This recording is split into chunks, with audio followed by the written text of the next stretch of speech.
Hello, and my name is David Bailey. I'm Director of Carmel Research School and also Director of Research and Development at Bishop Hogarth Catholic Education Trust. In this session, we will consider the implications of lockdown in the recovery curriculum for professional development, consider the crucial elements for professional development regardless of the format, consider the implications for leaders and governors for balancing professional development and the immediate needs of children. Let's start by thinking about what we mean by the term professional learning. Just take a moment to think about what those things might mean to you. Try and make a list. If you're watching this back, you can pause this video and think about those. The following list is a possible list but not necessarily exclusive. So these are the following that could be included.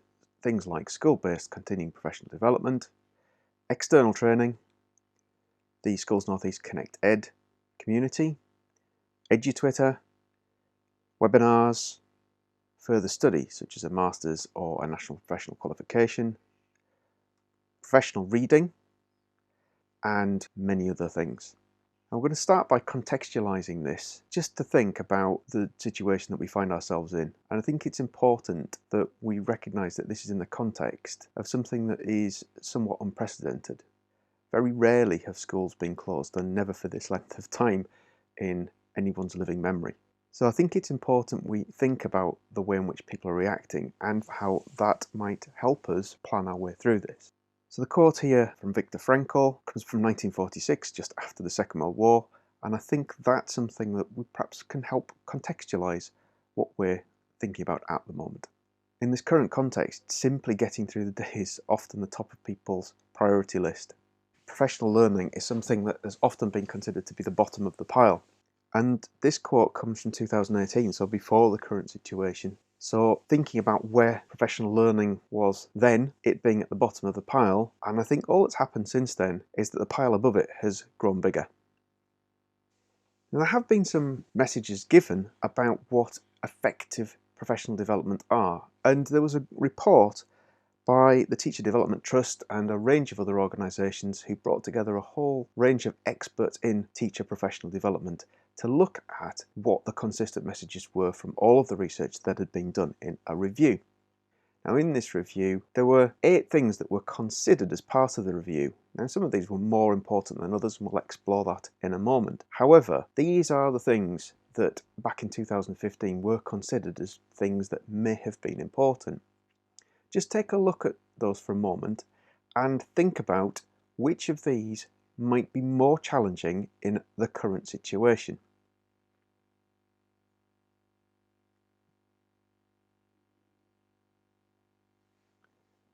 So here's one take on this, that you can see there's a whole range of different things where the current context has a particular bearing.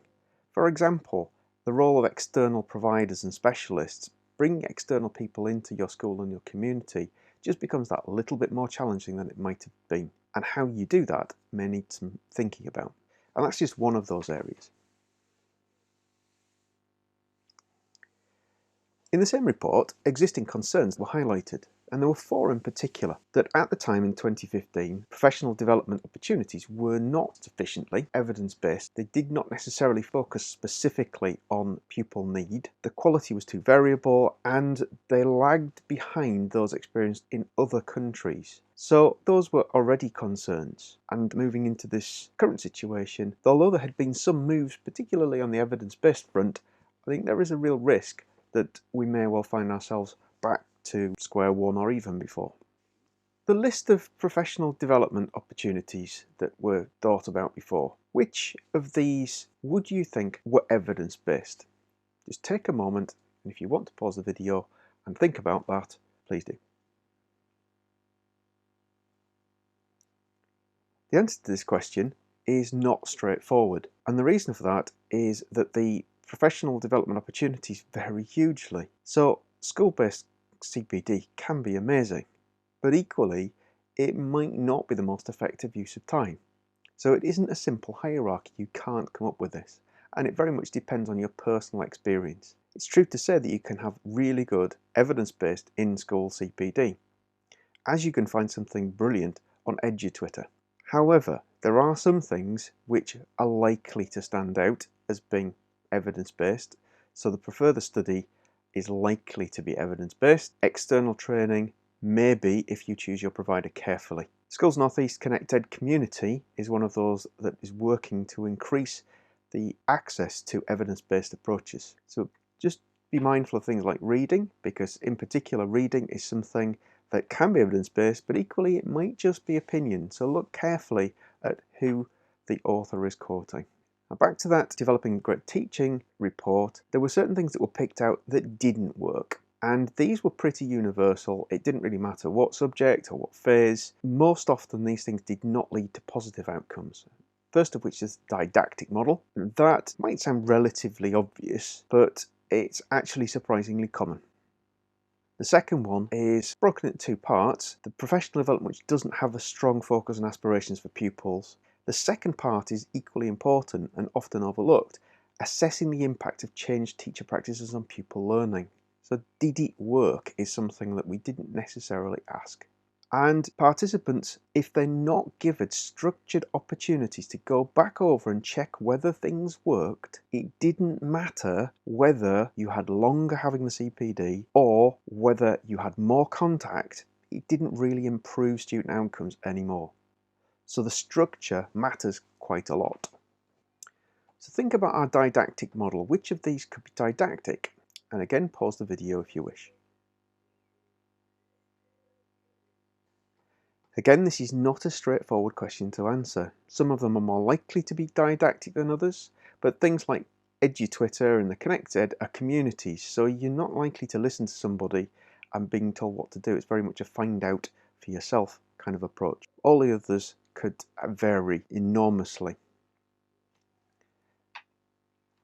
Similarly, think about that same list of professional development opportunities and think about how they allow you to assess the impact on changed teacher practices.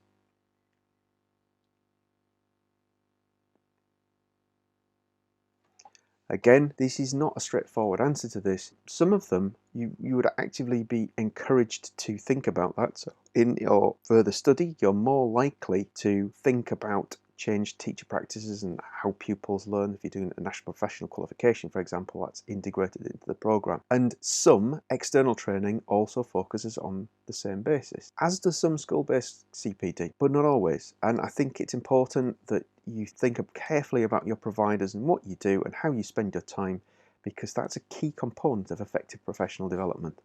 And it isn't worth investing in something unless that is integrated into what you're actually trying out. I've spoken before about the problems of off-the-shelf interventions, and this is something that's quite easy to get the headlines. Let's say you want to focus on one thing in school.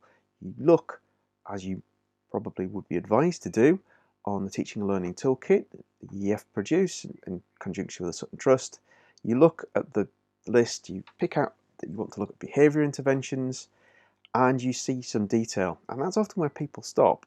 You really are encouraged to look more closely at the details of what you should actually consider when you're implementing a program. And this is further down on those web pages. And you can see that there are 5 points here when you're developing a behavioural approach that you should consider. And that helps you pick and choose a little bit about how it's done, but also it doesn't necessarily give you the right program. So you can actually look more closely at the individual programs, look at one, for example, where it was tested, how it was tested, and how many pupils were involved in the testing, and what the context of those pupils were, and whether that actually matched what you're looking to achieve.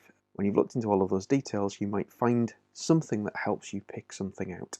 If somebody else comes in and suggests these things, or somebody finds something on Twitter, it's the same process you go through. You think carefully about, what is that actually doing? How do I know this will work? I'm not going to waste my time if I can help it. And this is the kind of thing that you might be doing when you're trying to think about recovery curriculum and how to help children catch up. So it's important that you think carefully about choosing your interventions.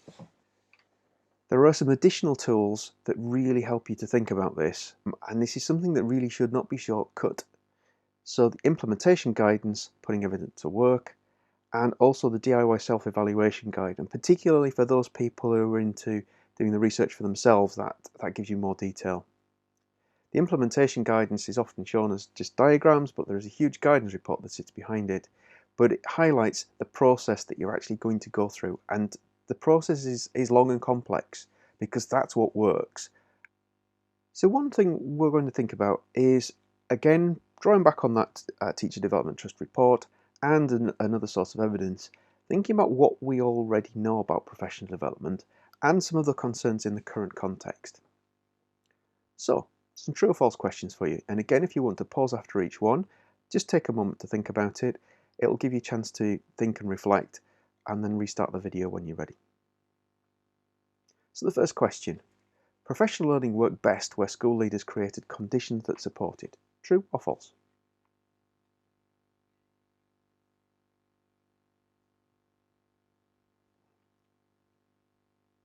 The answer is true.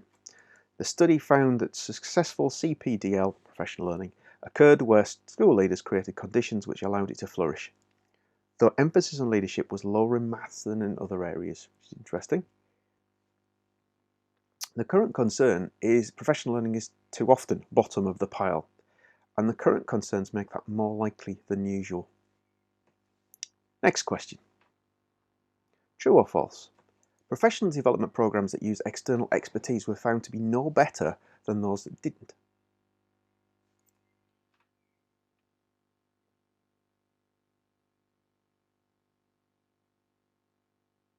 This is false. The review found external expertise was necessary, though not sufficient on its own for successful outcomes. So the current concern is that external expertise may be further down the priority list, and it may also be as an additional risk to mitigate. Bringing an external person on site might provide some challenges. But since it's a key component and was necessary for improving pupil outcomes, that's something that you should think really carefully about how you can work around that. Next question. Clear goals for professional learning are a key component, as is the relevance of professional learning to the context of the teacher, for example, subject-specific training. True or false?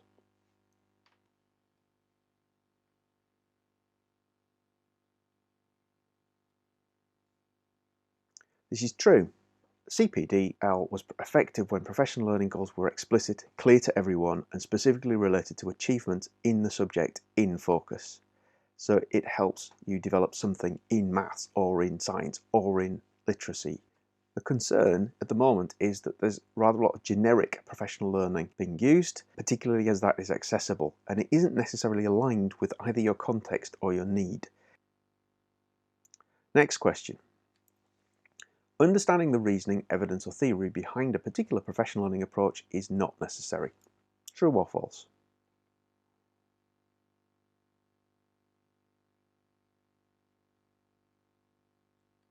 This is false.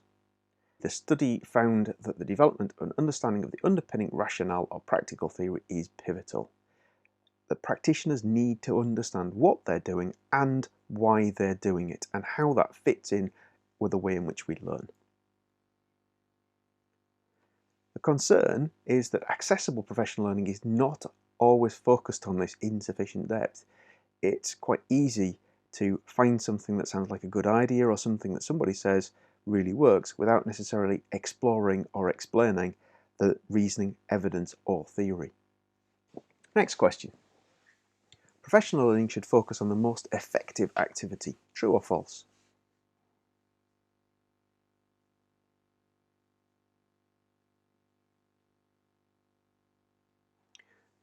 This is false. The report found that teachers need variety and the ability to explore approaches from multiple angles. No single activity was universally effective.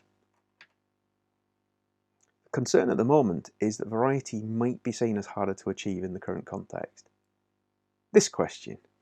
Professional learning requires the introduction of some new information for participants. True or false? This is true. New information is needed, and careful introduction of new information was part of all the professional learning opportunities that were studied. The concern at the moment is that a lot of the professional learning out there is generic and it may not provide new information to individuals because they may already know most of what's there. Effective professional learning includes finding out something new, and if there's no assessment of whether this is new or not, people might be wasting their time, and that might disenchant them with the whole process of professional learning. And the final question. Online learning has been found to be less effective than face-to-face learning. True or false? This is false, and it's perhaps reassuring if you're in the middle of doing some online professional learning as we speak. Then it's important to realise that it's not a settled answer, but the weight of opinion at the moment is that purely online versus face-to-face learning, there seems to be no real difference in the effectiveness of those. You can have brilliant face-to-face and brilliant purely online learning. Equally, you can have rubbish in both. So what matters is the quality rather than the format. And that was from a study by Means back in 2013. So what seems to matter more are these three things: interactivity, action, and reflection. And regardless of the format, if you focus on the interactivity, how that leads into action in the classroom, and reflection upon whether it's actually worked and done what it's supposed to do, and perhaps revisiting it and refining it if it hasn't, you're more likely to get something out of the professional learning than if you don't think about those things. So in a separate study by EPI, several of the benefits came to the front, and I'm going to focus on a few of those.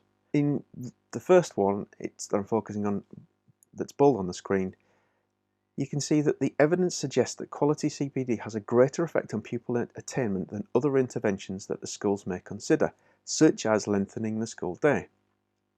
So if you're thinking about how you're trying to get your children to catch up, that is something that really makes a difference in how you go ahead and do that. Do you extend the school day, or do you give your teachers time and space to do some professional learning? The report suggests very strongly that professional learning would be the way to go. The second one, which is related to their well-being, which is that teacher CPD programs generally help teachers feel positive. And in a time when there are lots of other concerns, if something helps somebody feel positive, that is likely to be a useful thing, particularly when you contrast it to other ways of working. So training teachers and giving teachers time to reflect on their practice is more likely to make them feel positive about their job than other ways that you might try to improve results. So it works better and teachers feel better about it.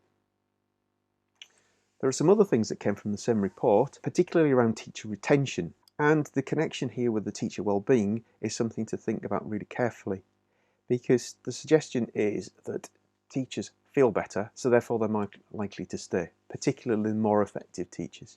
And CPD has a bigger impact when it receives better support from school leaders.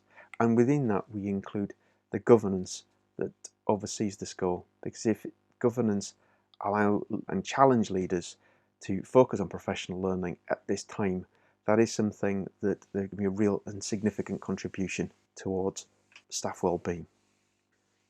So in summary, things that schools can do. They can provide the time and space, but not pressure, to help teachers carry out professional learning. They can create a supportive culture around professional learning, including the opportunity to try out new things in a low-stakes, supportive environment. They can encourage interactivity with professional learning. Regardless of the format, the interactivity is something that matters a lot. You can prioritise evidence-informed approaches. So in the way in which you're making decisions about how to go forward, picking out the things that are more likely to make more of a difference, like professional learning, are things that should be towards the top of your priority list. Recognising the value of external expertise, regardless of the challenges it presents, it is a key component of professional learning. The temptation to close down may do relative harm. And finally, recognising the positive contribution of effective professional learning to teacher well-being. There is a connection between those two things, and it's something that is quite easy to be overlooked when decisions are being made. So back to that pile of books at the start. The challenge is, can you take that professional learning from the bottom of the pile and put it to the top? Because by putting it to the top, it will help you deal with all of those other things just that little bit better. Thanks for watching, and hopefully there's something you can take away from that.